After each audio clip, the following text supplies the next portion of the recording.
Sveicam Valsts administrācijas skolas podkāstā Izaugsmes formula, kurā runājam par digitālās transformācijas pieredzes stāstiem, digitālās pārvaldības tēmām, caurviju prasmēm, kā arī mācībām, kā attīstības pamatu mūsdienīgai un efektīvai pārvaldei. Katrā epizodē sarunas ar ekspertiem, iedvesmojoši piemēri, zināšanas un prasmes, kas palīdz īstenot vērtīgas pārmaiņas.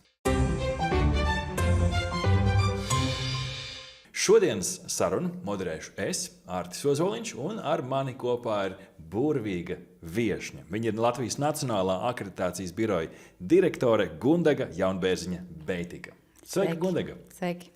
Priecājos, ka tu esi kopā ar mums šodien, jo es zinu, ka tev noteikti ir ko interesantu pastāstīt, par ko jau liecināja arī mūsu sarunas aizkadrā, kurās tu atklāji, ka akreditācijas birojas jau eksperimentē un pat jau mēģina likt lietā mākslīgā intelekta un dažādus digitālos rīkus. Varbūt sākam uzreiz ar to, ķeramies vērsim pie ragiem, ar ko jūs esat eksperimentējuši, kādi ir rezultāti un varbūt jau kādi ir pirmie secinājumi. Jā. Sākām pievērsties vispār kopumā mākslīgam intelektam jau pusgadu atpakaļ. Un secinājām, ka tas svarīgākais ir mēģināt apzināt, kas jau tirgu ir pieejams, kas der tieši mūsu biznesa procesam, kas ir varbūt tie veiksmīgākie projekti, kas jau ir īstenoti, un kā mākslīgais intelekts attīstās paralēli, ārpus varbūt tās nozares, kurā mēs atrodamies. Līdz ar to, protams, tā pirmā ideja bija programmēt visu no jauna, un tad tu saproti, ka Nacionālās akreditācijas birojas ir ļoti maza iestāde, 300 klienti, un ja mēs gribam kaut ko programmēt no jauna, tad mazāk par 5, par 6 par skaitļiem mēs uz priekšu netiekam. Līdz ar to tas pamatprincips man arī kā iestādes vadītājiem apzinot, kas tad varētu būt tie potenciālie risinājumi, bija balstīti tieši tajā, ko es varu izdarīt pa 0 eiro. Ko es varu varbūt arī kopā sadarbojoties ar IT ekspertiem, iekšēji un ārēji, kas ir tas, kur varētu pāreksperimentēt, saprast, vai tas vispār mums der. Līdz ar to mums bija tādi jau pirmie projekti, sadarbojoties, domājām uzprogrammēt kaut ko, testējot, un pat ārējie izstrādātāji bija gatavi sadarboties, jo tas, ko mēs varējām dot, ir tiešām tādu pastāvīgu profesionālu atgriezenisko saiti kā klients, jo skaidrs, ka tur varēja rasties tāds produkts, kas noderētu visam tirgum. Bet mākslīgā intelekta risinājumi ļoti strauji attīstās, līdz ar to, ja mums pusgadu atpakaļ, pat vēl vairāk atpakaļ, pagājušā gada septembrī mums bija pirmās sarunas jau ar tādiem mākslīgā intelekta risinājumu izstrādātājiem, ja mēs mēnesi strādājām pie tādas programmēšanas vides, tad vienā brīdī es teicu, stop, te ir kaut kas cits jau parādījies, lecam iekšā tajā. Līdz ar to tas, kur mēs esam nonākuši šobrīd, kas man liekas ir tāds pats svarīgākais tieši mākslīgā intelekta jomā, ka mēs vairs tik daudz neeksperimentējam, bet mēs jau esam pieņēmuši iekšējā kultūrā, ka mēs lietojam mākslīgo intelektu. Un tas, manuprāt, ir ļoti nozīmīgs solis, jo mainīt kultūru, manuprāt, ir tas pats svarīgākais. Un, protams, mēs to cenšamies darīt ar pēc iespējas mazākām izmaksām, ar ļoti lielu tādu ieguldījumu tieši tādā strateģiskā vadībā un tādā iekšējās kultūras maiņā, ieviešot dažādus principus soli pa solim, jo šis laikmets mums liek tomēr, lai arī cik ļoti mēs gribam fokusēties uz stratēģijām, kas ir ilgtermiņa, un mums vajadzētu arī fokusēties uz ilgtermiņa stratēģijām, tad plāniem ir jābūt elastīgiem, kā mēs šīs strateģiskos mērķus sasniedzam. Un tas ir tas, kas mums arī pierādījās attiecībā uz mākslīgā intelekta risinājumu, un joprojām mēs, ejam uz to, lai papildus tiem risinājumiem, kurus jau mēs izmantojam, veiktu arī papildus automatizācijas. Un atkal jautājums, ieguldījuma atdeve. Digitalizācija nevis kā tāds pašmērķis, tāpēc, ka tas ir trendīgi, mūsdienīgi, mēs nedrīkstam atpalikt, bet ka tas rada tiešām patiesu vērtību. Un varbūt no tādas augstākās vadības perspektīvas, paskatoties tādā 20 gadu griezumā, kopš es esmu valsts pārvaldē, un pēdējie tādi 15 gadi ir bijuši tieši vadības lomā, un esmu strādājis arī ministrijā, un, kur tu saproti, tur ir liela sistēma. Un Nacionālais akreditācijas birojas atkal ir viens departaments, kur mēs no rīta pieņemam lēmumus, un vakarā viņi ir ieviesti. Vienkārši fantastiski. Mēs varējām arī patiesībā tādās krīzes situācijās ļoti ātri reaģēt un pielāgoties. Bet tādām lielām sistēmām, piemēram, ministrijām, tas nav vienkārši. Jā, un atskatoties tieši uz tādiem līderības varbūt principiem ikdienā, līderības stiliem. Ja? Mēs visu laiku pielāgojamies un mainamies. Un tas, kas šobrīd varbūt tieši tādā digitālajā vidē ir pats svarīgākais, kā mums ir, manuprāt, arvien vairāk un vairāk pieaug vērtība tieši cilvēku centrētai līderībai. Jo mēs to varam pazaudēt. Es to redzu arī mums mazā iestādē, cik ļoti svarīgi par tehnoloģijām runāt no cilvēku perspektīvas. Jo tur aizmugurē, protams, ir bailes. Tur kaut kādās pārmaiņu brīžos mēs vienmēr dzīvojam arī hausā. Ja mēs saprotam, hei, šobrīd ir ļoti labi, ir tāds miers, bet pēkšņi jūtam, ka tas miers rada diskomfortu. Viņš kļuvis nērts, viņš vairs nedara. Tad ir vajadzīgas šīs pārmaiņas. Un tajā procesā jaunas kārtības nav, sākās hauss. Tad tajā hausā ir ļoti svarīgi, ka tādā vadības līmenī ļoti empātiski mēs saprotam, kā tas mūsu cilvēks jūtās. Un nav jautājums tikai par kolektīvu vai kolēģiem vai darbiniekiem. Tas ir jautājums arī par mūsu klientiem, kā viņi tajā brīdī jūtās, kad viņiem iedod e-parakstu, tiec galā pats. Ja?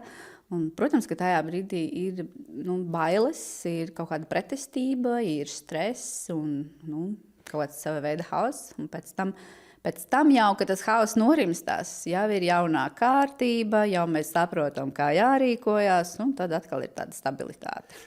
Klau, Gundeģi, bet es klausos un kopumā es vērtēju tās patiešām kā tādas drosmīgas un lielas pārmaiņas. Un tu runāji daudz arī par līderību. No manas perspektīvas lielas pārmaiņas nevar ieviest, ja līderis pats ar to nedarbojās, neņemās un pats jau nav, tā teikt, nedaudz to kurpi iemēģinājis.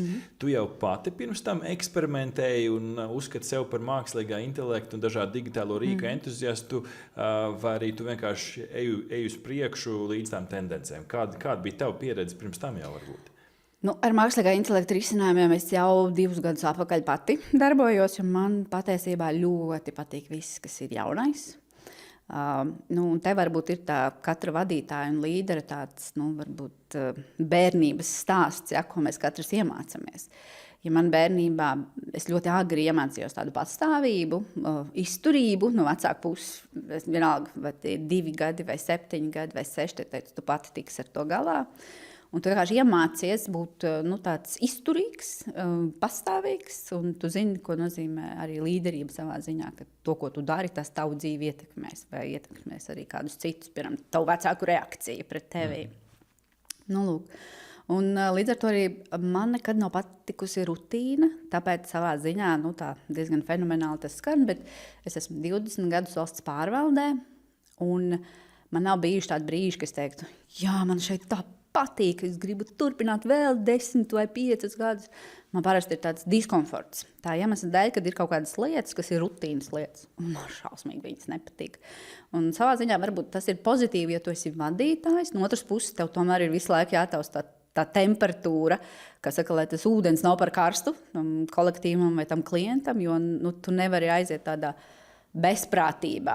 Pēkšņi pateikt, mēs tagad digitalizēsimies, viss te būs automatizēts. Ne jau viss ir tik arī atvērti pārmaiņām. Dažiem patīk, ka lietas ripo par tām pašām sliedēm, varbūt pat vairākus gadus pēc kārtas. Jā. Un līdz ar to vispār ar mākslīgo intelektu, protams, es sāku pati spēlēties gan ar Claudi, gan ar Perplexity, GPT, Gemini, visu, ko iespējamos rīkus, kurus var izmantot. Un man vispār liekas, ka, ja mēs skatāmies uz tādu nākotni, pat ne tālu nākotni, diezgan tuvu nākotni, tad tā konkurētspēja mums darba tirgu, kā tādām individuālām personām, būs ar vienu jautājumu, cik tev ir aģenti un ko viņi dara tavā profesionālajā darba izpildē. Piemēram, darba devējiem nav jārūpējās par manu psiholoģisko labklājību. Man ir aģents, kas par to parūpējās. Jā. Redz, kā pat tik tālu tas var aiziet. Ja mēs pieskaramies tam praktiskajam jau, ko jūs tieši esat jau iespējams paveikuši, kas ir tie pirmie eksperimenti rezultāti, ar ko strādājat? Cilvēki vienmēr interesē, ko tad reāli praktiski tajā valsts pārvaldē dara. Kāds ir jūsu stāsts? Mēs esam paspēlējušies ar vairākiem ārējiem sadarbības partneriem. Ļoti laba sadarbība mums ir ar Squalio un Microsoft, protams, tāpēc, ka mēs apzināmies, ka mēs, es nezinu, kurš nestrādā Microsoft vidē, mēs visi strādājam Microsoft vidē. Tāpat arī ar VR.dot, kuriem ir šis RV platforma, kur mēs varam mācīties un to darīt ļoti efektīvi un tieši tā kā pielāgot katram darbiniekam pēc viņa spējām un vajadzībām. Un arī paskatoties uz tiem risinājumiem, kas ir ārējā tirgu tieši, kas ir saistīti varbūt uz tādām audita metodēm, jo akreditācijas pamata bizness ir balstīts tādās audita tehnikās. Mēs lasām dokumentus, mēs viņus vērtējam, mēs gatavojam ziņojumus, mēs intervējam, mēs lūdzam veikt praktisko demonstrāciju. Un tad, kad mēs saprotam tajā brīdī, kam mēs visvairāk patērējam laiku, ir atbilde arī uz to, kur tad mēs varam būt vislielāko vērtību, digitalizējoties, automatizējot procesus, ieviešot mākslīgo intelektu. Jo mēs varētu ieviest arī mākslīgā intelekta risinājumus, piemēram, komandējumu pieteikumam. Bet tas mums nesagādā grūtības, nav problēma. Bet mēs ikdienā rakstam e-pastus, nevienu, mēs gatavojam vēstules, mēs gatavojam dokumentus. Tāds praktisks piemērs. Mēs te paņēmām vienu statistiku, paskatoties 16 vadošie vērtētāji, cik daudz dokumentus apmēram viņi izvērtē gada laikā un cik tad saražo. Un tad tā statistika liecina, ka pa tām darba dienām saskaitot, mēs izvērtējām apmēram 2500 dokumentu, kas šķiet nav nekas daudz, bet tas ir dokuments nevis lapas puses. Lapas puses tur ir pavisam cits cipars. Milzīgs apjoms. Jā. Bet tad, kad es pateikšu, cik daudz mēs saražojam 4900, apmēram 5000 dokumentus. Un pamatā, ja mēs skatāmies uz tām darba dienām, tas ir, mēs lasām apmēram 10 dokumentus dienā, mēs apmēram 16 saražojam. Un tad liekas, kur paliek tā mūsu strateģiskā daļa, ka mēs tur varam pievērsties riskiem, jo tajā brīdī, kad mēs arī veicam novērtēšanu akreditācijas ietvaros, mums ir tas mūsu klients jājūt kā sistēma. Nevis vai tev ir dokuments un procedūra, bet vai tu saproti, kas tā ir. Vai tas strādā? Jā, vai tas strādā arī praksē. Līdz ar to tas, ko mēs arī izdarījām, mēs secinājām, ka mums uz dokumentu automatizāciju, ieviešot mākslīgā intelekta rīkus, mēs varētu izgūt vislielāko vērtību arī pret klientu. Jo tas, ko klients grib, viņš vēlās, lai process ir ātrs. Jo, jebkurš no mūsu klientiem jāatzīst, tajā ikdienā piedzīvot diezgan lielu stresu, kur mēs varam arī teikt, nestresojiet, mēs visi esam cilvēki, mēs nākam vienkārši jūs novērtēt un droši atklājiet, kur jums ir problēmas vai kas jums ļoti labi veicās, jo akreditācija nav tirgus uzraugs. Mēs nemeklējam problēmas, mēs meklējam atbilstību. Līdz ar to reizēm pat ir tā, ka tie dokumenti nav un procedūras nav tik labi sakārtotas, cik varbūt tas process ikdienā izcili darbojas. Tur ir profesionāls personāls, lielisks tehnoloģijas, un tas process ir lielisks. Viņš varbūt nav tik detalizēti kaut kur aprakstīts. Un ejot pa tādiem solīšiem, mēs sapratām, ja mēs ieviešam automatizāciju, piemēram, uz dokumentu vērtēšanu, lasīšanu, tad mums tas ietaupījums varētu būt līdz pat 90% no laika, ko mēs patērējam dokumentu lasīšanu. To jau var izjust ikdienā, vai ne? Mēs šobrīd neesam tieši ieviesuši šādu automatizāciju tā iemesla dēļ, ka tur ir liela daļa. Šobrīd tas nākamais solis mums ir. Mēs caur Eiropas digitālo akceleratoru ejam tiem EDIK projektiem, tādu soli pa solim. Ja? Man gribās, protams, visu ļoti ātri, bet es saprotu, ka tas, lai kaut ko mēs ātri ieviestu, tas tomēr maksā arī naudu. Jā, mēs esam apzinājuši daudz dažādus risinājumus, un tagad ir tas nākamais solis, ka mēs zinām, ka šis būs labākais, bet mums vajag alternatīvas. Un tas ir, manuprāt, arī tādā šajā pārmaiņu laikā, kad ir tik daudz nenoteiktības, ka mēs dzīvojam tik ļoti sarežģītā vidē, un savā ziņā mēs nevaram arī paredzēt. Mums ir svarīgi, kad ir alternatīvas. Un arī dokumentu tādā automatizētā vērtēšanā mums ir jāsaprot, kā mēs to varam īstenot. Pastāvot alternatīvām, piemēram, es dodos vērtēt institūciju un es mēģinu šo dokumentu vērtēt caur mākslīgo intelektu. bet tajā vidē, dodoties tur uz konkrēto vietu, nav internets. Tātad mums ir jādomā, kurš mākslīgais intelekts var būt kā risinājums, ja mums nav internets pēkšņi, ja, lai mēs nekļūstam paralizēti. Bet viens ir tas, ka tas tehniski strādā, tomēr tik nozīmīgā procesā kā akreditācija, kur viens jā vai nē var izšķirt to, pēc tam tālāk, cik daudz cilvēku vispār apgūst kaut ko un cik labā kvalitātē. Vai jums ir izveidojusies arī tā uzticība? Jo cilvēki daudz runā par halucinācijām, par to, ka iespējams mākslīgais intelekts kaut kur pa vidu pazaudē vai interpretē citādāk. Jums ir jau izveidojusies tā uzticība, vismaz tādā testa līmenī, ka ar šo mēs varam strādāt un uzticamies, ka tas rezultāts, ko iedos, būs tas, ko mēs sagaidām. Nu, tas ir tieši tas, ko mēs šobrīd darām. Respektīvi, mēs šobrīd lietojam mākslīgā intelekta modeļu, piemēram, Microsoft Copilot. Tieši gan dokumentu sagatavošanā, gan e-pasta vēstuļu atbildēšanā, gan veidlapu aizpildīšanā. Nu, visā Microsoft vidē – Excel, Word, Outlook, ja ir vajadzīgs kādas prezentācijas. Bet mums, ja mēs gatavojam, piemēram, pārskatu, un vadošais vērtētājs, iedomājies, viņam ir jādodas 2 stundas mašīnā pie klienta. Tad, kad viņš ir pie klienta, viņam sākās intervijas darbs. Un tas norit gandrīz 8 stundas. Tās pēdējās stundas, un tev ir jāizpilda tas, kādas atbildes tu esi guvis. Turklāt tev viņas vajag būt tik pilnīgas, lai būtu šī pārliecība, ka tu tiešām esi novērtējis visas prasības. Un, protams, ka tās dienas beigās tev ir grūti noformulēt par to teikumu. Un bieži vien, piemēram, ziņojumus pat nevar sagatavot tajā dienā, jo tas cilvēks ir vienkārši izlādējies. Viņam nav tās kognitīvās kapacitātes. Bet tagad, ievadot ļoti vienkāršotu teikumu, tā pašā Copilot aizpildot veidlapu, tu viņam lūdzu viņu pārfrāzēt. Tu pasaki, kā to izdarīt. Un šādi spēlējoties, sanāk arvien labāk un labāk. Praktisks piemērs mums bija pārējot uz jauno medicīnas standartu. Visas veidlapas, tev ir jāpārskata tie apliecinājumi, kā tu viņus izgūsti, kā tu viņus formulē. Agrāk tas aizņēma vadošam vērtētājiem, mokošas 3 dienas, kopā tur pa stundai, kādas 8 stundas saliekot, bet ar pareizu promptu, to tādu aizrautību, stundas laikā es to izdarīju. Un tas ir tas, ko mēs arī praktizējam aģentūrā. Mums ir šīs darbnīcas, mēs cenšamies regulāri organizēt iekšējās darbnīcas, kur mēs mainamies ar pieredzi. Un tas ir varbūt tāds ļoti vērtīgs, tāda iekšējā kultūra, kas ir ieviešama, jo, piemēram, tikko, kad parādījās mums jau mākslīgā intelekta, šis pats Copilot risinājums, tas mans uzstādījums bija tā, kolēģi, tagad skatāties, kur mēs šo risinājumu varam ieviest akreditācijas procesā, un tad attiecīgi ziņojiet. Man tas liekas ļoti pašsaprotami, ja es 2 gadus jau zinu, kas tas pa zvēru, bet kolēģiem, protams, tas rada diskomfortu. Un tad, kad mēs sanācām to darbnīcu, saku, stāstiet, kā jūs izmantojat. Un tad tu redzi, kad ir cilvēks, kas saka, man ir bailes. Viņš saka, man ir sajūta, ka man ir iedotas kaut kādas hibrīda mašīnas atslēgas. Es pat nezinu, kuru pogu spiest.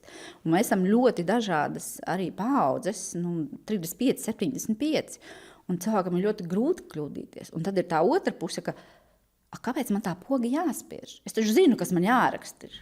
Bet tā atšķirība ir tāda, ka šobrīd es tam veltu 4 stundas ar Copilot, jo vairāk un vairāk es strādāju šo mākslīgo intelektu asistentu.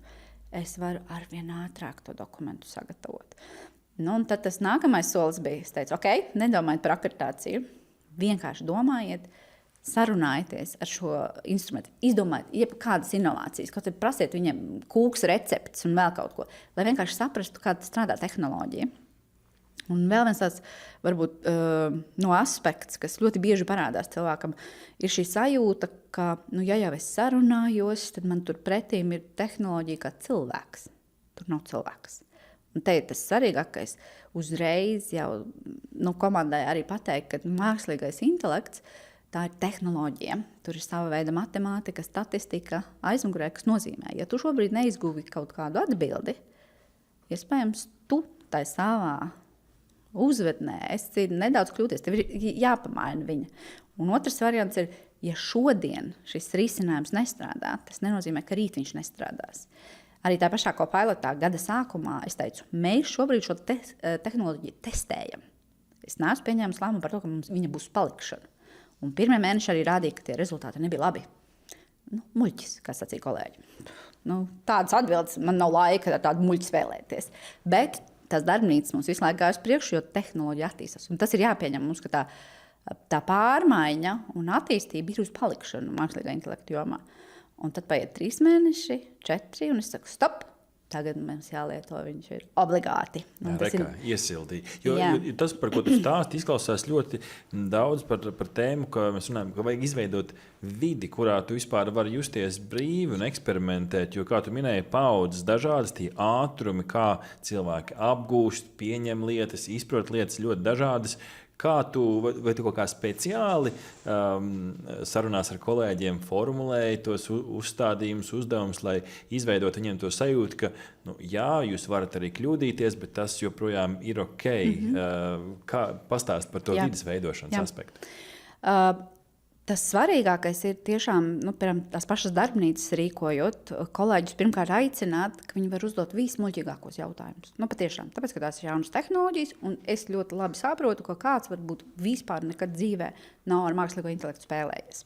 Un tas bija viens, un tad tieši tā arī veidojās. Bija kaut kāda daļa, kas bija jau paspēlējušies, un viņi teica, es redzu, ka man, piemēram, GPT ļoti labi strādā, bet Copilots es neredzu, ka man strādāt, un tā. Un te ir svarīgi, ka mēs dalāmies tajās savās sajūtās, bet neizdarām nekādus spriedumus. Un tas bija aicinājums komandai. Mēs šobrīd spēlējamies. Mums nav kaut kāds rezultāts, bet mēs neizdarām spriedumu, ka viņš tur ir idiots vai vēl kaut kā. Ja, tas nav tik viegli, vai ne? Tas nav viegli. Iekšējais kritizētājs vienmēr strādā. Jā. Tas nav viegli, bet man liekas, ka vadītājam, tieši tāpēc, ka mēs runājam par to cilvēku centrēto līderību, bez emocionālās inteliģences, ka tu pats saproti, kas notiek ar tavām emocijām, ka tu viņus spēj identificēt, ka tu viņus spēj pārvaldīt, ļauj tev ļoti labi identificēt un pārvaldīt arī komandas to psiholoģisko sajūtu. Un tas, manuprāt, ir ļoti svarīgi, ja tava komanda nerunā un savā ziņā māja ar galvu, tad ir ļoti slikti. Viņi vienkārši piekrīt tev. Tas ir ļoti slikti. Jā, tas nozīmē, ka viņi jūtās īstenībā ļoti lielā diskomfortā. Jo kādreiz saka, sliņķi, viņi vispār neiesaistās. Patiesībā cilvēks izjūt stresu, pat viņš var teikt, nē, es neizjūtu stresu, bet noslēgšanās ir viena no tādām sevis aizsardzības teorijām. Vai arī tas, ka es vienmēr piekrītu kādam, tāpēc, ka es zinu, ka šis cilvēks ir autoritāte un varbūt skatos arī uz valsts pārvaldi. Šīs manas pārdomas pēdējie 6 gadi Nacionālā akreditācijas birojā, kur mēs... Tas interesantākais ir, es sāku vadīt biroju 19. gada beigās. Mēs visi zinām, kas notika 20. gada sākumā. Milzīgas pārmaiņas. Jā, un man, protams, kā profesionālam līderim, kurš vienmēr ir bijis tāds ļoti liels grāmatās urbējs un informācijas meklētājs. Tagad ir salikts plāns, kā es iepazīšos ar komandu, kā es iepazīšos ar sistēmu, ar organizāciju, kas man būs pārējie mērķi, soļi. Un te pēkšņi ir 20. gads, un es saprotu, ka mums ir ar tādu mēnešu laikā pirmkārt jākļūst ir digitāliem, jo tas interesantākais, ka tā 19. gada beigās sāku strādāt birojā, un man nāk ar papīriem, ka man ir jāparaksta ar roku. Man tas jau likās, jau sen jau novecojis. Un, protams, tas mans arguments bija ļoti vienkārši. Man ir pārāk garš paraksts un pārāk garš vārds un uzvārds, lai apakšā rakstītu. Bet 20. gads mums ļoti palīdz ar to, ka mēs ļoti uzreiz digitalizējam visus procesus. Mums vairs nekas nav papīrā. Un arī tas mūsu klients saprot, ka tad, ja viņš mums atnes papīru, tad viņam tas flash vai vēl kaut kas ir jānes, lai būtu arī tas digitālais formāts. Un otrs ir, ka tajā brīdī tu vairs nevarēji vadīties no grāmatām. Tev bija jāsajūt tā komanda, un te ir tas cilvēcīgais faktors. Tu vari domāt racionāli, tā kā agrāk, es esmu vadītājs, hierarhija, dodu rīkojumus, jūs izpildiet, kontrolēju, tu šo nesi izdarījis, slikt, sodu. Viens puses vienkārši pieeja, vai melns vai balts. Jā, nepatīk, atlaiž, meklē nākamo.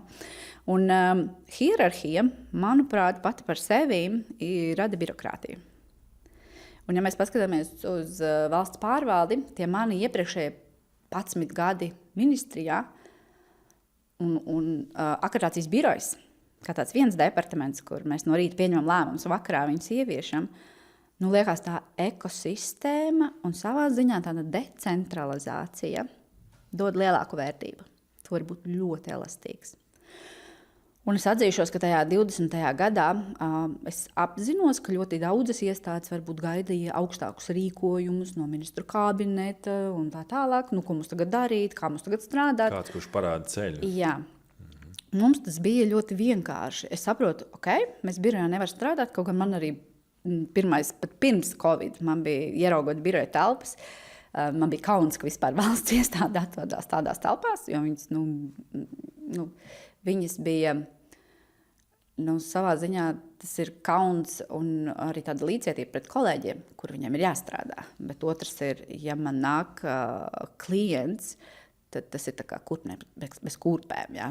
Tad es pilnīgi arī apzinos, kāpēc klients ar kāju spērtās durvis, jo viņam negribās pieskarties ar roku. Un tās digitālās pārmaiņas nāca par labu šim aspektam? Ļoti, ļoti, jo. Es atceros, iepazīstoties ar komandu, es arī teicu, ka jūs droši varat strādāt, kur jūs gribat, kaut pļavas vidu. Kāda bija viņa reakcija? Visi man tā pastiestā. Kā tā mēs tā ticam. Un tad bija viens tāds komentārs. Iecelt cilvēku par vadītāju un samaitāsi viņu uz mūžu.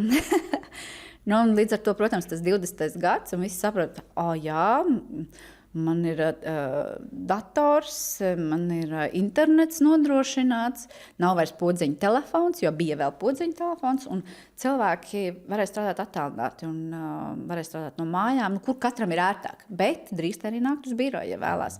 Protams, ka tajā Covid laikā mums birojas lielākoties bija slēgts, bet mēs ievērojām arī kaut kādas distances, ja bija nepieciešams, un klienta apkalpošana arī noritēja attālinātā formā, un tajā brīdī komandai uzreiz bija jāiemācās, kā es tagad attālināti intervēšu, kā es veikšu to novērtējumu, un otrs puses tam klientam bija jāpielāgojas, jo viņš arī nekad dzīvē nemācēja, viņam varbūt nemaz nebija kameras, lai viņš varētu pieslēgties.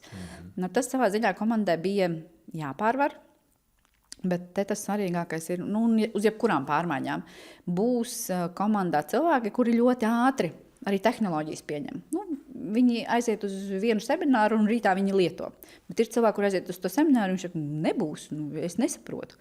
Tad ir šis saucamais tādu līderu, mentoru klubiņš, kas tad saka, hei, es zinu, man šis patīk, un ja tev ir problēmas, tad vienkārši dod man ziņas, to palīdzēšu. Tā mēs arī darījām, piemēram, dokumentu vadības sistēmu ieviešot. Mums bija cilvēki, kas jau zināja to dokumentu vadības sistēmu. Mēs teicām, ja ir problēmas, zvani valdim, ku palīdz tas cilvēks un tas cilvēks. Cilvēks, kurš paņem aiz rokas un palīdz izved cauri tām pārmaiņām. Jo es tev tieši gribēju prasīt, gan Covid laiku un to digitālo pārmaiņu kontekstā, gan tagad ieviešot mākslīgā intelekta rīkus, skaidrs, ka būs kaut kādi tie pretestības punkti. Un šis jau ir viens labs izcils piemērs, kā ar to strādāt, ka tev ir tā iekšējā līderu, mentoru kaut kāda kustība. Ir vēl kaut kādi veidi, kā tu un kolēģi strādā ar tiem pretestības punktiem, kas lec ārā tajā brīdī, kad tu liec galdā kaut vai mākslīgā intelekta rīku, kas tagad tavu darbu darīs ātrāk.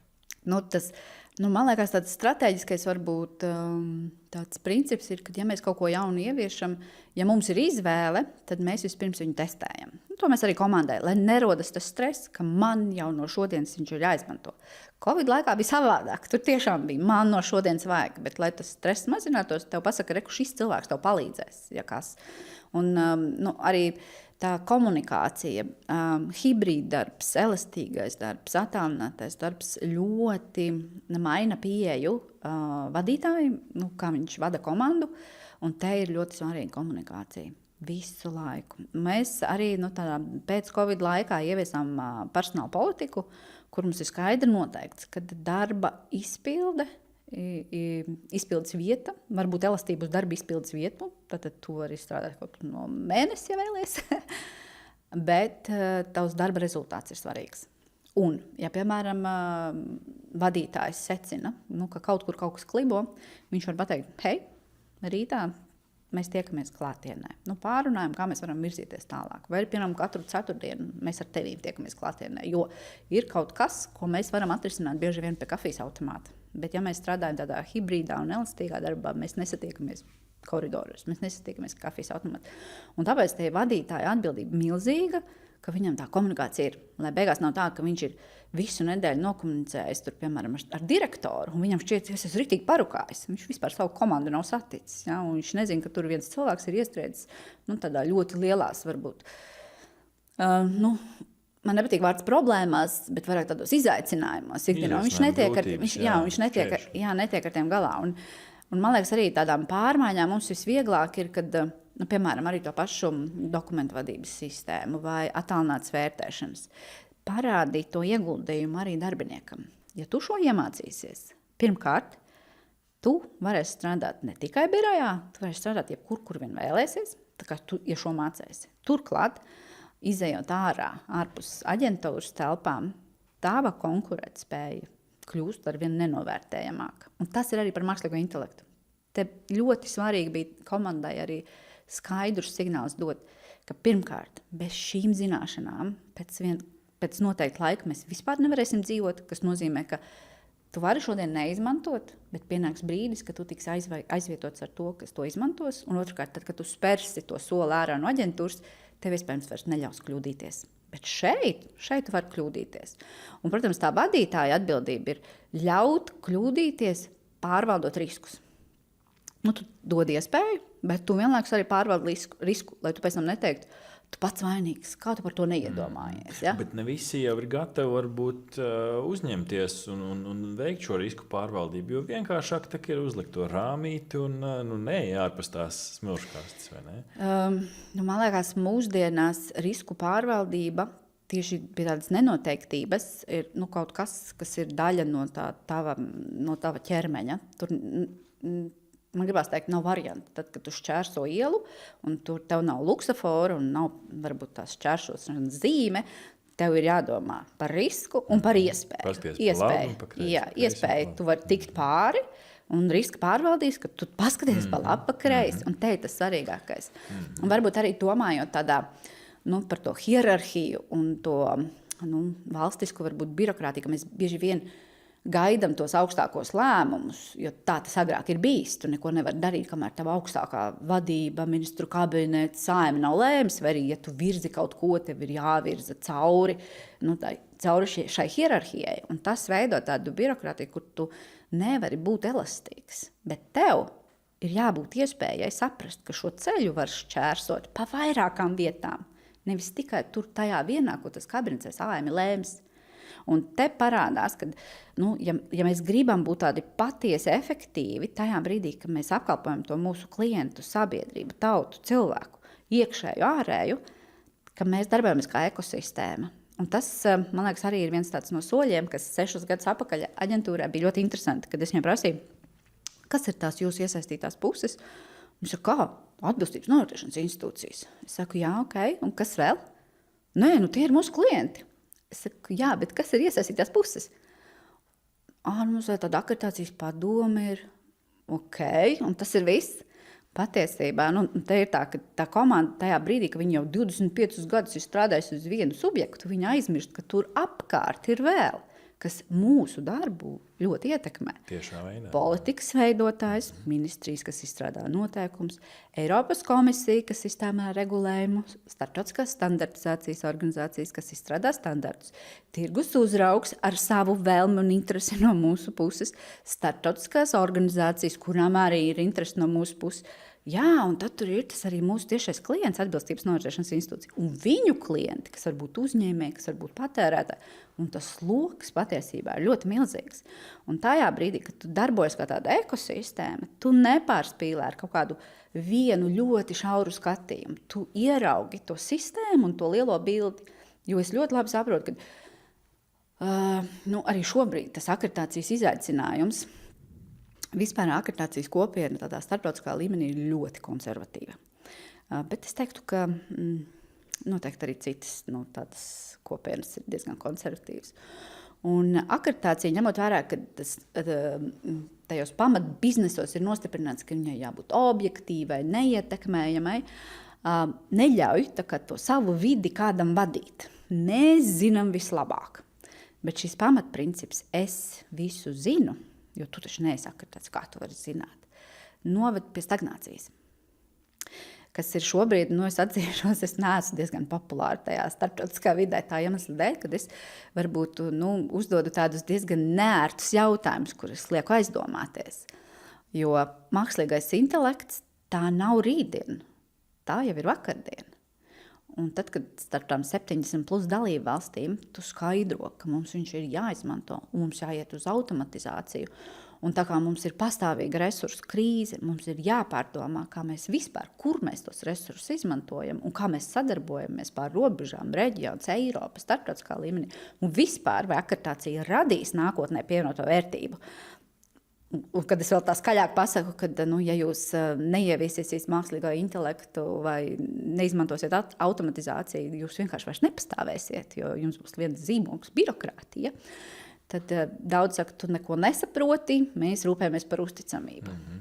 Vai savā ziņā viņi savā pusē, uzklausot tevi, vai viņi nedzird to kaut kādu apdraudējumu arī savam darbam? Jo skaidrs, ka varbūt kādam tieši tās 8 stundas, ko tu minēji, ko viņš pavada tur un pēc tam vēl 8 stundas, lai rakstītu to dokumentu, varbūt tā ir tā viņa komforta zona? Es atzīšos, es no komforta necenšos izsist komandu. Bet akreditācijas kopiena, kur mēs sēžam 70 plus direktori, ir tieši tas, ko es gribu izdarīt. Radīt pamatīgu diskomfortu. Jo tas liek aizdomāties. Jo, ja es mēģināšu ar to stratēģiju, ka šis ir, mēs visi kopā ejam uz šo rezultātu, tur var konservatīvas un stagnāciju viņu ļoti grūti izkustināt. Jo pamatideja, iedomājies akreditācijas ietvaros. Mēs tagad vērtējam dokumentus, un viņus lasa mākslīgais intelekts, automatizēti. Mēs izgūstam ziņojumu, automatizēti. Padošais vērtētājs viņu pārlasa, ir kaut kādas lietas, kur varbūt nav atbildes, viņš izgūst atbildes, nosūta klientam. Klients šo pārskatu ielādē savā mākslīgā intelektā. Piemēram, tur kaut kādas neatbilstības vai korektīvās darbības. Viņš lūdz savām tehnoloģijām šos priekšlikumus sagatavot uz šīm korektīvām darbībām, ir gatavs, nosūta aģentūrai. Aģentūra ielādē atkal savā sistēmā. Un tad rodas jautājums, kur ir vērtība šajā procesā. Tam cilvēkam, kurš tur forwardē tos dokumentus vai izķertās kļūdas, tam nav domāta akreditācija. Akreditācija ir par to, ka tas bizness, ar ko tu nodarbojies, un tas rezultāts, ko tu radi, ir uzticams. Bet pamatā mums ir ļoti daudz standarti ar prasībām, normatīvu akti ar prasībām, ka, piemēram, tev šis process ir jāapraksta, tur izmanto tādas tehnoloģijas, ka tev tur ir jābūt kalibrētām iekārtām un tā tālāk. Bet, ja tev to dara tehnoloģijas, vērtē un pēc tam sagatavo tos korektīvās darbības, tad, ja nav cilvēku faktora vairs, tad jautājums ir par to rezultātu. Un otrs ir, vai institūts kā akreditācija pēc tam vispār ir vajadzīga. Jo, ja to dara sistēma pret sistēmu, tad varbūt mums vienkārši ir vajadzīga programmatūra. Visas atbilstības noteikšanas institūcijas ielādē uz savu datoru programmiņu, un pie viņiem vairs akreditācijas birojas nenāk. Viņi caur šo programmu gūst apliecinājumu, kuru var izmantot visā pasaulē. Jo, ja mēs paskatāmies uz šī brīža, varbūt arī situāciju tādā kvalitātes pārvaldībā, kas mums katram ir kvalitāte, mūsu kā tāds tiešā patērētāja izpratne par kvalitāti ir ļoti mainījusies. Jo mēs spējam un varam arvien vairāk nopirkt kvalitatīvus produktus. Mums brāķu nav tā iemesla dēļ, ka, ja es nopirkšu brāķi, es pateikšu tev, tu nekad nepirksi to. Un šie sociālie mēdī ir tik ātri aizvirzījuši to atsauksmes, ekonomiku, ja? Ja es tev parādīšu kādu foršu gadžetu un teikšu, wow, tas ir krūts, pēc tam tas vienkārši, tāpat kā mākslīgais intelekts, viņu neviens nav reklamējis, bet viņš ir. Ja kāds saka, ka tas nav hypes vai vēl mēs neesam, tas ir, tur vispār nav jautājums, ja? Un mēs redzam, ka viņš patiesībā šobrīd kļūst arvien tāds karstāks, tāpēc, ka jau mana mamma, kurš ir pensionārs, kurai jau arī ir aplikācija, un mana vīra māte, kurai ir aplikācija, un viņi saprot, ka te ir ChatGPT, ir arī Gemini. Es saku, vienmēr nogriezt to kleitu 2 reizes. Paņem GPT rezultātu, un tā ir tehnoloģija. Paņem arī Gemini rezultātu. Ja viņi sakrīt, tad izmanto to. Tāds liels izaicinājums arī tai starptautiskai videi saprast, ka mums ir jābūt tiem pārmaiņu nesējiem, nebaidoties arī no tā, ka mēs kaut ko zaudējam. Šeit es gribu iestrādāties, jo tu pieminēji pirms tam vienu labu atslēgu vārdu, kas ir riski. Varbūt tas sasaistās arī ar šo, ka valsts pārvaldē bieži vien, kad mēs liekam galdā un redzam, ka mums ir visi šie rīki, bieži vien, vismaz šobrīd, kamēr mums nav tāds savs izstrādātais latviešu valodas drošais modelis, viss apstājās pie tāda drošības jautājuma. Vai mēs tiešām varam ielādēt tur šos dokumentus, šos datus, jo skaidrs, ka valsts pārvaldē strādā ļoti daudz sensitīviem, tā skaitā personu datiem. Bieži vien, kā jūs novelkat to līniju, ko drīkst, ko nedrīkst darīt, jo tomēr arī jūsu gadījumā tur ir daudz arī sensitīvi iekšā informācija. Jā. Tas, ar ko mēs strādājam, mums ir ierobežotas pieejamības informācija, kas tiek klasificēta kā komercnoslēpums. Un, ja mēs paskatāmies, mēs tādas starptautiskās konsultāciju firmas, kas strādā, mēs apstrādājam tādus pašus dokumentus. Un tad man ir vienmēr tāds jautājums, ja šīs starptautiskās konsultāciju firmas, piemēram, izmanto Microsoft Copilot licenci. Un mēs zinām, ka Microsoftam, ja mēs paskatāmies uz visiem certifikātiem, kas vien ir pieejami, es nezinu nevienu citu, kam ir tik daudz, un ja mēs kā akreditācijas birojs, kurš akreditē atbilstības noteikšanas institūcijas, kuras izdod šos certifikātus, teiksim, mēs viņiem neusticamies, tad es nezinu, kam vispār var uzticēties. Jā. Protams, ja es skatos no tādas augstākās vadības perspektīvas, kāpēc mēs neielēcām mākslīgā intelektu 2 gadus atpakaļ, kad es pati tur spēlējos ar viņiem. Tieši šī iemesla dēļ, kā es varu pateikt kolēģiem, izmantojiet, bet esiet piesardzīgi. Un tā ir atbildības nodošana uz komandu, nevis mana atbildība kā vadītājiem. Un ja kāds pieļaus kļūdas, es taču tev jau teicu, ja? Kas nav pareizi. Ja tu esi patiesa līderis, tad tu arī ietekmē to procesu.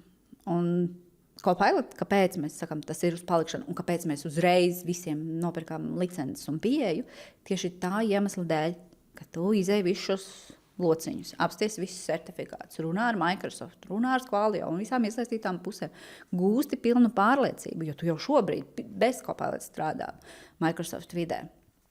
Gūsti pilnu pārliecību, un tad tu pasaki komandai.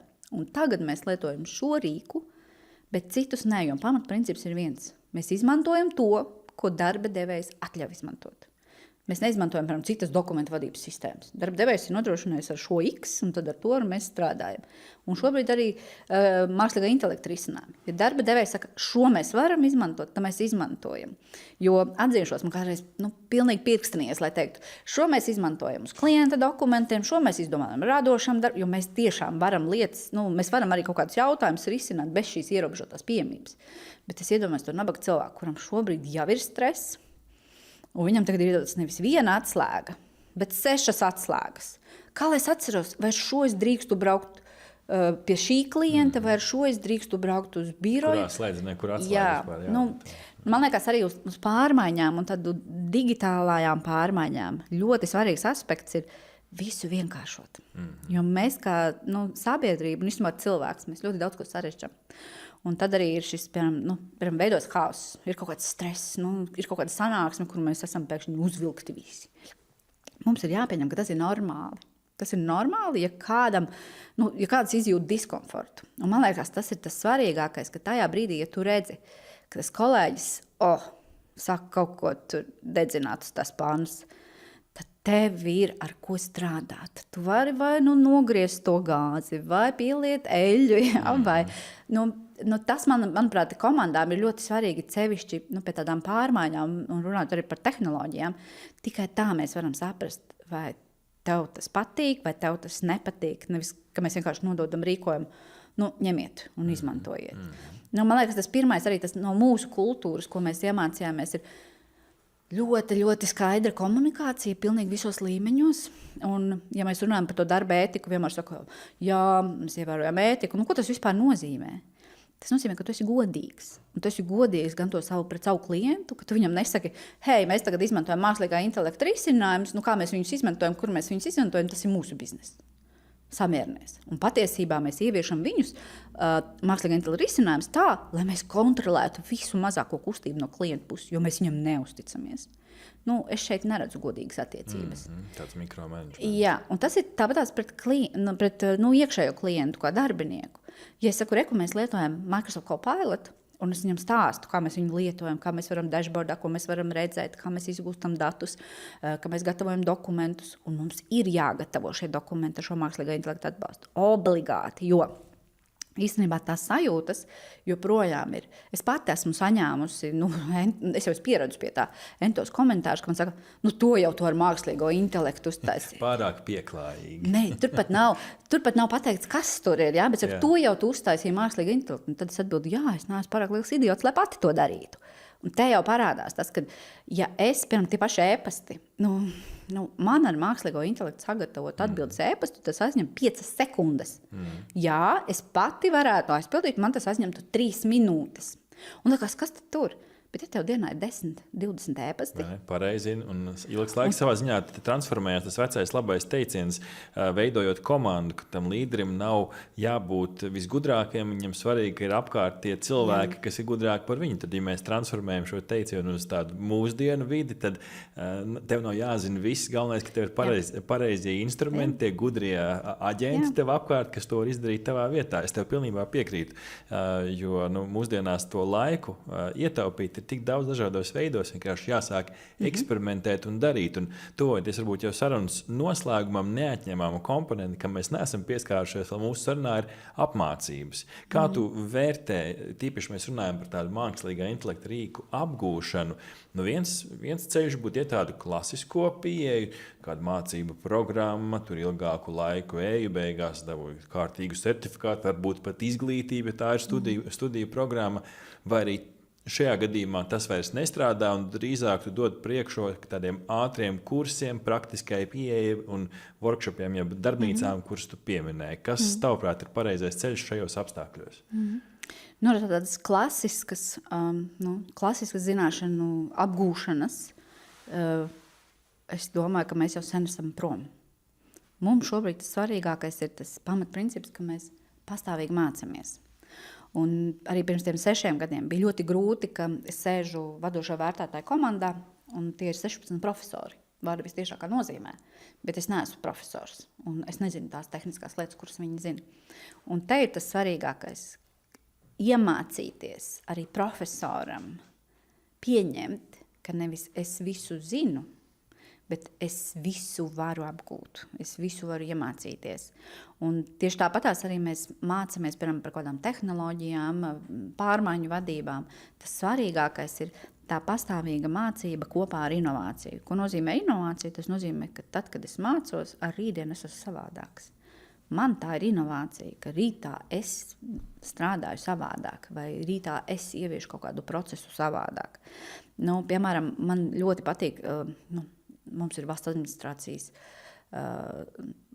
skolas podcasts, un savā ziņā, man liekas, tas partnerības aspekts, ko piedāvā valsts administrācijas skola, man liekas, privātajām tāda nav. Tas ir milzīgs. Es atceros tos 6 gadus atpakaļ, kad tu saproti tā, man komandai vajag šo, tu atver internetu, saproti, tur ir kaut kāda maza daļiņa, un tu milzīgus resursus patērē, lai vispār saprastu, kā tu to visu bildi salikt. Un te tev ir šis strateģiskais partners, kurš pasaka, pasaka visas savas vajadzības, un mēs paskatīsimies to savu grozu un izdarīsim to tā, kā tu gribi, lai tas rezultāts ir pēc mācībām. Jo certifikāts un apmeklējums ir nulle vērts. Neviens nemācās tāpēc, ka direktors tur lika, bet mācās tāpēc, ka es pēc tam lietas darīšu gudrāk un savādāk. Tā kā tas mācību aspekts, tas ir tāpatās kā ikdienā. Mēs saprotam, mums ir 3 uzdevumi vadītājiem.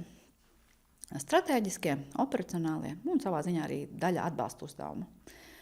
Kaut kā komandai tomēr arī jādod tas atbalsts. Ja. Un, ja mēs saprotam, ka tā mūsu ikdiena rīt tikai un vienīgi tādos operacionālos darbos, mēs nekad neredzam strateģiskos mērķus. Tas klients ir neapmierināts, tāpēc, ka mēs esam norikušies ar operacionāliem darbiem. Vai arī, ja mēs saprotam, ka tā atbalsta daļa nav, mēs neredzam to, ka īstenībā mums pietrūks zināšanu. Mums pietrūks tās, mēs gribam darboties kā ekosistēma. Ja?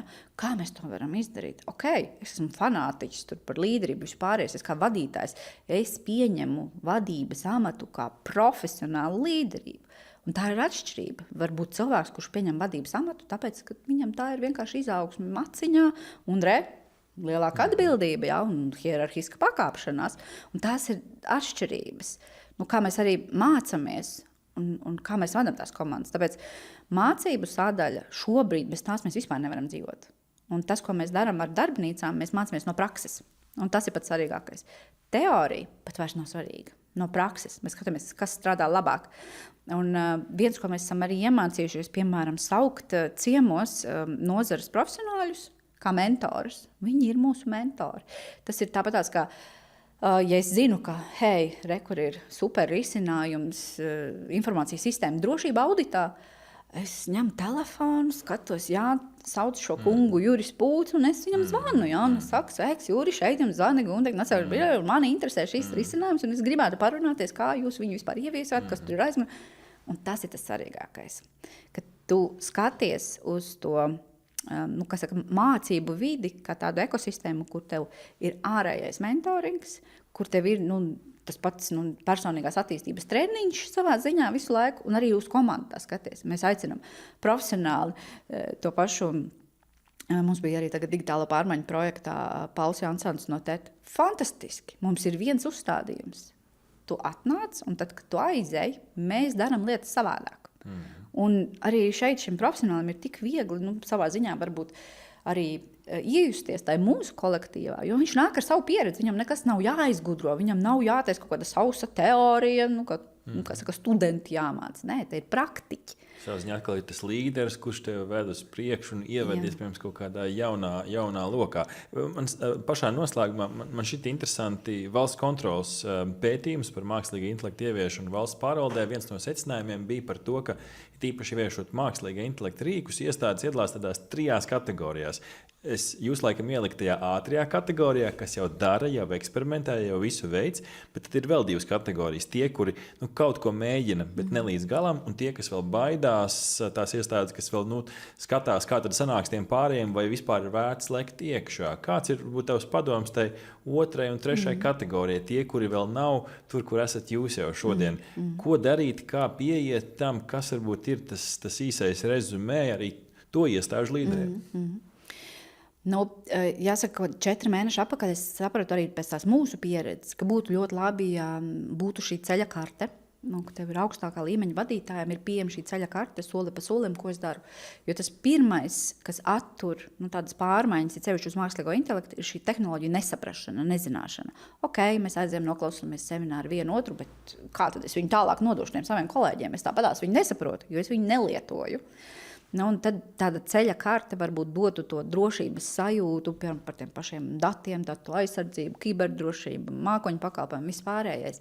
Bet tad ir tā otra puse, kas ir vistiešākā veidā saistīta ar to ietekmi, ko mēs veidojam jebkurā organizācijā. Un tas ir jautājums par līderību. Un es domāju, lielākā problēma, es domāju tieši varbūt arī uz ministrijām, mēs esam ļoti, ļoti pat augstākā līmeņa vadībā pārņemti un aizņemti ar operacionāliem darbiem. Tāpēc, ka, ja mēs palasītu, kas ir tās galvenās ziņas, piemēram, ministriju mājaslapās un ziņas un jaunumi, tas viss būtu saistīts ar kādiem kā noteikumiem, kādām tikšanās, un tur nav šīs strateģiskās vilkmes. Tāpēc tas viens solis būtu, pirmkārt, no tās komandas, ministrijā var būt 80 cilvēki, var būt 180 cilvēki, atrast tos, kuriem deg acis par to. Un amatam tur nav nozīmes.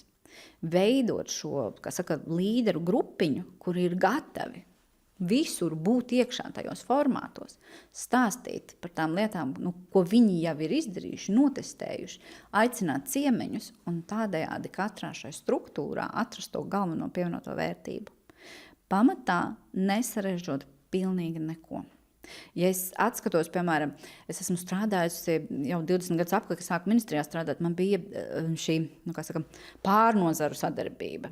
Viss Eiropas Savienības vienotais tirgus, kura nozara tur nav, tur ir visas nozares, visas ministrijas. Un tad bija tā, ka es tāds mazs referents, un man tagad jāuzraksta Latvijas pozīcija. Šobrīd es būtu laimīgi rakstīt pozīciju, ja? Man tur ir, pēc 20 gadiem tev ir redzējums un vispārējais, bet tad tu esi pilnīgs gurķis.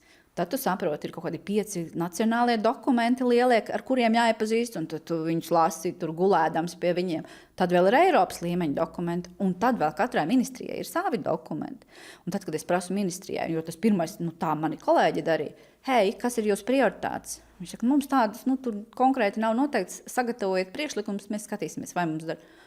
Un kolēģi saka, bet tu neesi eksperts, tu nevari gatavot priekšlikumus. Un tad tu strādā 1 mēnesi, 2 mēnešus, un tu saproti, kur ir tava darba vērtība. Tātad tu neesi eksperts.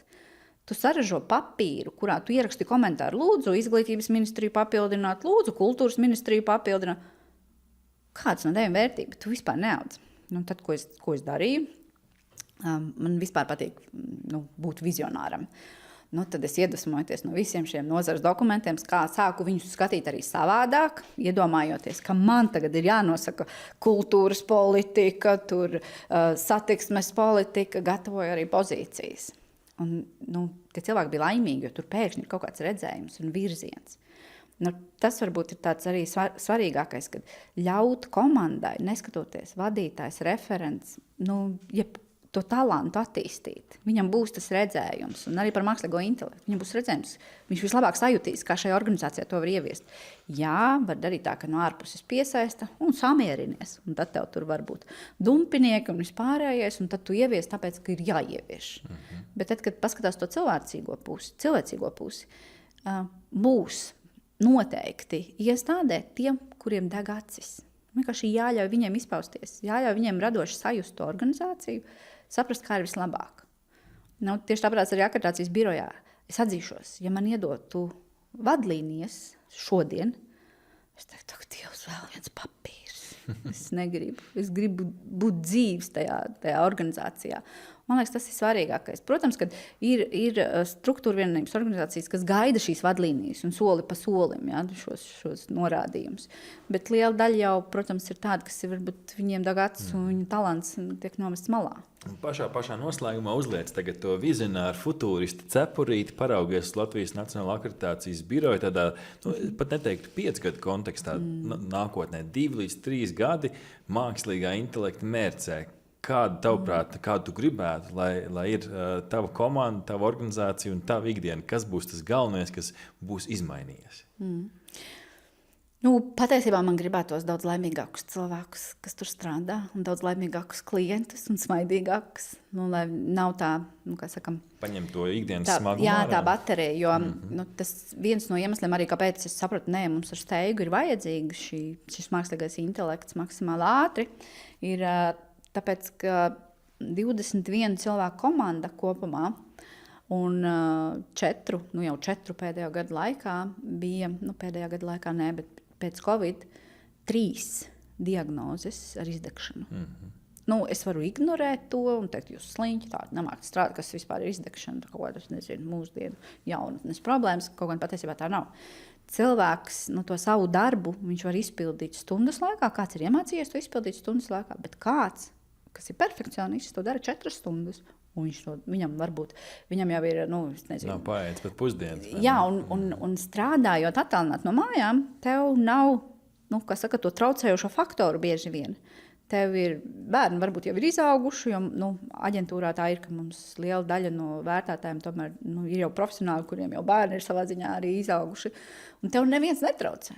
Tu, ja gribi, vari 2 naktī gatavot to ziņojumu. Un ir cilvēki, kas arī gatavo 2 naktīs to ziņojumu. Tāpēc tas, ko man gribētos, kad ir tāds vieglums tajā mūsu procesā, tieši, ko mēs paši redzam kā vieglumu, tā izrautība, nevis, es esmu tā pārgūši, bet man rītā vēl ir komisija, vēl tie dokumenti jāizlasa, saprotot, cik daudz mēs ražojam, ka viņš, un mūsu klientam atkal ir, ka tas ir tāds daudz ātrāks process, jo akreditācija ļoti lēns. Kamēr tu izlasīsi tos 10 dokumentus, kamēr tu mani nointervēsi, kamēr es tev atbildēšu, es patērēju laiku. Mēs kļūstam arī tādi daudz ātrāk, arī pret to klientu. Mazāk tā birokrātija ir, piemēram, no informācijas izprasīšanas. Kur tev ir tas, kur tev ir šitas? Tu ielādē tā asistentā, viņš saka, viss te ir. Līdz ar to tu saproti, ka tu vari uzdot tikai pāris jautājumus, lai saprastu, vai vispār komanda zina, ka tur viss ir. Tas ir tādā 2 gadē. Bet vispār jau tāds, bet man gribētos teikt, lai neviens no kolēģiem gan nenobīstās. Bet vispār tāds mans mērķis šobrīd, tā skatoties vispār uz akreditāciju kā sistēmu, man ļoti gribās tur arvien vairāk un vairāk ieviest tādu autonomiju. Kad tu redzi, ka tā organizācija ir dzīva jebkuros apstākļos. Arī tad, kad mums piemeklē krīzes, jo šobrīd mēs esam ļoti pakļauti cilvēku resursiem, un cilvēku resursi ir mūsu, protams, dimants, ja, bet atkal no otras puses, dimanti nemētājas uz ielas. Un līdz ar to tā pastāvīgā krīze ir uz to, ka mums ir tas augsts risks, tad, kad mēs šos cilvēkus pazaudējam. Un tāpēc man gribās, lai būtu šī autonomija, un nākotnē iespējams, ja mums ir kāds starptautiskais standarts, tad viņš ir nevis papīrā, bet tiešām kā tāda programmiņa uzinstalējama. Un tad, gribās teikt. Ja mēs pavisam cilvēcīgi runājam, tad, lai tā autonomija un tie rīki nodrošina arī to, lai tas cilvēks var laimīgi aiziet atvaļinājumā, un viņam pēc tam nav sajūta, ka viņš tagad ir iekavējis veselu procesu, vai ne, pašās beigās. Lai ir tā lieta, ka tu vairāk redzi to savu rezultātu, nekā to savu rutīnu un savu to baterijas izlādēšanos. Ka tomēr tā darba vieta ir arī vieta, kur tā baterija uzlādējās. Gundaga, superīga saruna, daudzpusīgi esam parunājuši gan par līderību, gan par prasmju attīstību, gan par mākslīgu intelektu rīku izmantošanu un arī to ieviešanu komandā. Tā kā ar mūsu laiku šim video teiksim lielu paldies arī Gundagai. Gundaga, paldies, ka biji šodien kopā ar mums, un, dārgie skatītāji, noteikti uzspiediet arī sekošanas podziņu jebkurā kanālā, kur jūs mūs dzirdat, lai nepalaistu garām arī citas vērtīgas sarunas, gan šī podkāsta, gan arī plašāk valsts administrācijas skolas piedāvājumā. Mans vārds ir Artis Ozoliņš, līdz nākamajai reizei, jau citā vietā un citā laikā.